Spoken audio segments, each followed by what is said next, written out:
Hi, welcome to the Roswell Amps Workshop. Here this morning we have a Gibson GA-30RVS, and these are a reissue.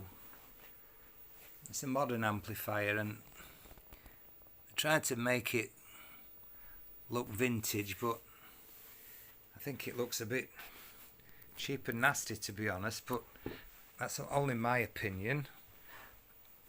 Let's have a look at the back. It's quite a heavy amp.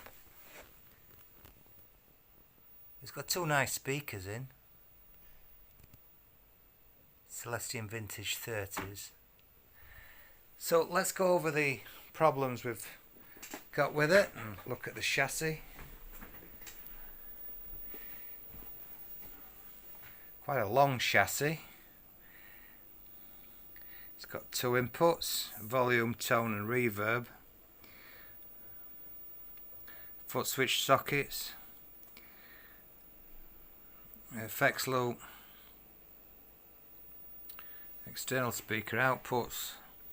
It's a three-way switch, it's off, standby, in and on. 4 preamp tubes, 4 EL84 output tubes. We'll just flip it over. So these are made in the UK. Gibson teamed up with Trace Elliott. I'm not sure if they bought Trace Elliott or what the connection is. I'm sure it'll be on the internet. So yeah, UK made Gibson. And I'm not sure, but I think this printed circuit board may have been built by a company for Trace Elliott called Straight Edge. It looks like a straight edge type printed circuit board. So everything's a one long big board, which makes servicing challenging, shall we say. So let me show you what the problem is. It's basically working, but I cannot let it go out in the condition that it's in. Now let's take a close look at these EL84 tube sockets. And the toast. They really are, all four of very badly melted, and could even be a fire hazard. It's shocking. I'm not sure what material they're made of, but it's certainly not ceramic, which would probably be better. So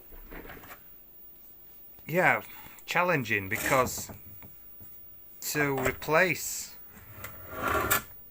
those sockets, and it's these four, 1, 2, 3, 4, means this whole board's got to come up. So that's all the knobs off and the nuts on the controls and the jacks and lots of screws. Flip the board, and to desolder these sockets, which are double-sided print, is quite challenging, quite difficult, time consuming, but we can do it. We can get these sockets, and rest assured I'll be buying some better quality ones. So we'll let you know how the repair progresses, but you have to ask yourself, why has it done this? Are all 4 valves faulty? Well, the likelihood of 4 EL84s all going faulty in the same way is, the odds on that is quite high. So is it just a bad choice of socket? That could be the case. Or what fault would cause all 4 to run hot?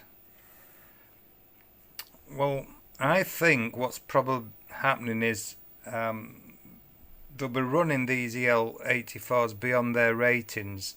It's quite common now for manufacturers to run the valves beyond their ratings, and they run very, very hot. They do that in the Fender Blues Junior. From memory, I think an EL84 is rated at 315 volts maximum, and there's some amps where they're running right up to 360, 380 volts, and it exceeds their dissipation. But anyway, I don't want to drone on about it too long. I think they're probably running them too hot, but we'll get the sockets ordered, and then we'll do a catch-up video later on. But for now, thanks for watching.